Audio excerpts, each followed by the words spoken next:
accidents in 2015. I've got a number for the number of accident deaths and injuries because of drunk driving. 2015, 16,298 people had died in accidents of drunk driving. Or the total number of accidents. The total number of deaths of that 16,000, 6,755. Injuries, 18,813. These are underreported numbers, as you know, in a country as large as ours. But these numbers are absolutely horrific by any standard anywhere in the world. We have some of the most unsafe roads for various reasons. Where do you draw the line? What is your message when it comes, when you confront numbers like this? See, you know, while the campaign is genuinely laudable and there is no escaping this reality, there are three things that need to be done. Number one, we need education which is finite and with a purpose. We need demonstrable punishment for people who violate the laws. See, in this country you can get away with blue murder. You know, you'll hit someone, the laws are so weak, person will get bail. I mean, there was this lady who ran over someone and, you know, driving the other side. We don't have demonstrable punishment. The third, which is very important, which I hope the doctor here will touch upon, is we have zero trauma apparatus around our centers, around our roads, around our cities. You know, we're talking about Bombay and Delhi. What happens when you're on national highways? When you're between villages, when you're between towns, small towns? The maximum number of deaths happen because there is no immediate trauma management. I sit on the board of the Indian Head Injury Foundation, and we're seeing in the IHIF, the figures that are reported is in the first 5 minutes, if you don't have that care, you lose the person. So I think it's very, very critical for us to look at it from a holistic point of view. It's not about just consumer education, it's not just about punishment, and certainly not just about cameras, but it's about the whole apparatus that you need to create. An ecosystem which prevents people from being irresponsible. I've got 169 stitches on my head. I mean, that's partially the reason for my slight insanity. But I was knocked in by a drunk driver in Calcutta, and that was even before Mamata Banerjee was in power. So I can tell you it's pretty dangerous when it happens. Spoken about this. Would you like to talk a little bit more? No, I mean, it was just an accident. There was no. When did this happen, sir? In 1996. And this was a drunk driver who. Yeah, a drunk driver in an ambassador. In those days, you still had an ambassador.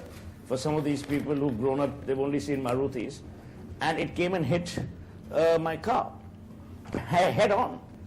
And there was nothing you could do. I don't even think the guy went to jail, or may have gone, you know, for a token reason. But the irresponsibility of the ecosystem needs to be highlighted. So I think this is a brilliant first step. You need to marry the political apparatus with the medical apparatus with the media machinery in order for all three things to work in harmony.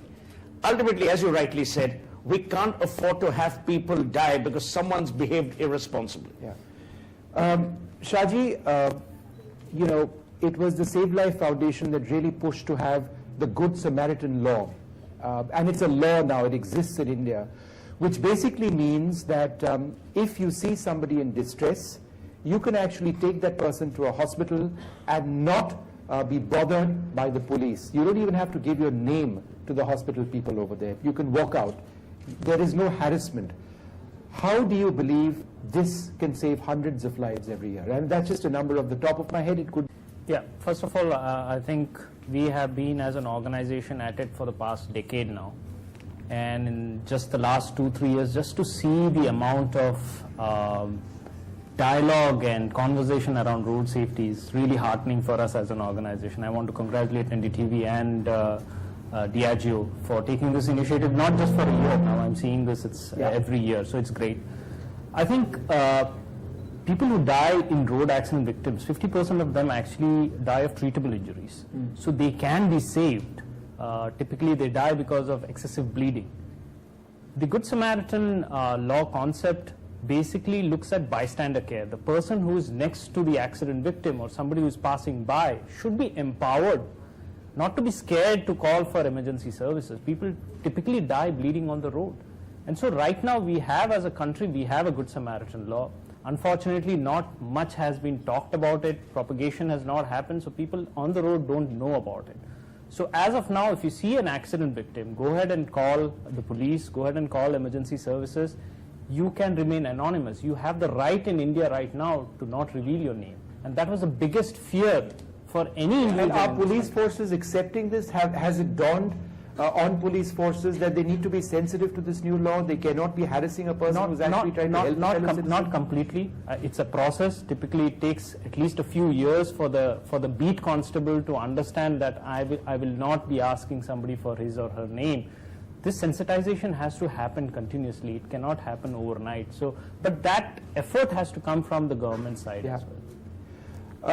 Dr. Oak, tell us a little bit about the golden hour in a hospital.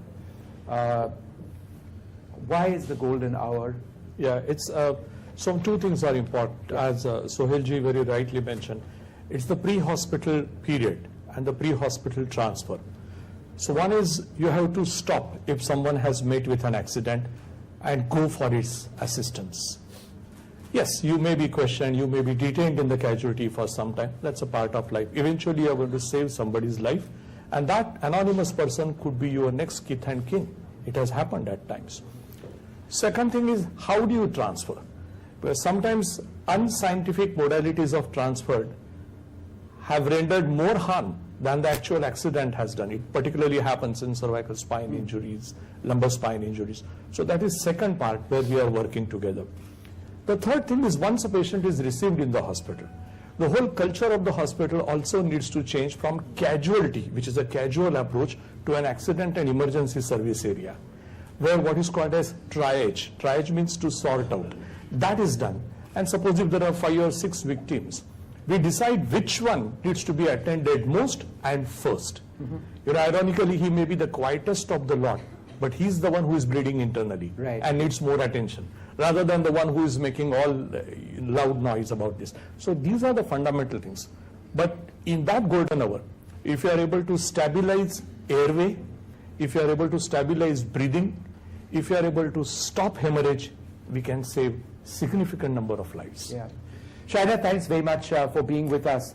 The road safety bill is something that this government has spoken about, the minister has spoken about extensively, but it's difficult to actually get all parties and all states to accept it, because where does the funding come from? And so despite the best intention to push this forward, it's not happened. Is this going to happen soon? Can we expect it by this government?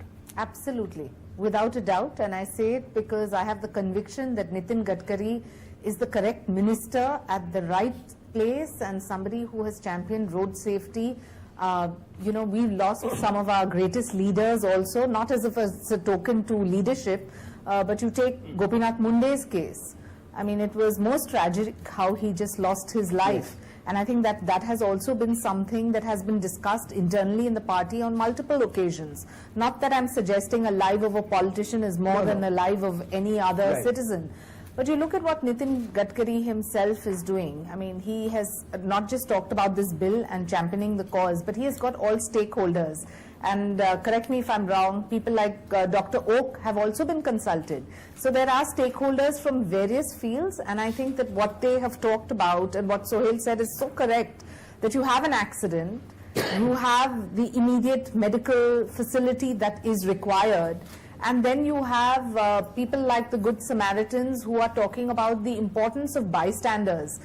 I'd like to question, even in a city like Mumbai, if we do see an accident, how many of us actually stop? All of us think, let's not get into this jhanjat. Yeah. Who wants to be a witness? Who wants to go to court? You wanted to say something? Who wants to be a part of this whole problem and not realizing where you're going to go? So I think where it's important as a political class is also to give faith to the bystanders, that you have a moral responsibility, a legal responsibility. More importantly, you're a human being, and this could happen to any of us, so we must participate.